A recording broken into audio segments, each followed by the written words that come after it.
આજે એક સારી ગાય આવી છે, કાભણમાં છે. તમે જોઈ શકો છો ગાય ખૂબ જ ચારે ઓસળ છૂટી છે.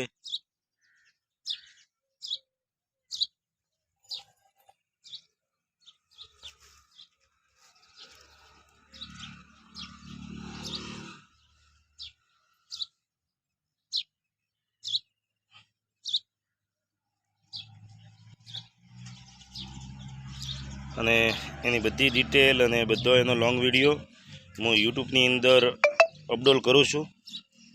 ચેનલનું નામ છે મુકેશ રબારી. તમામ ગાયો આજે આપણી પાસે હાજરમાં છે. ચાભણમાં પણ છે અને વિયાયેલી પણ છે.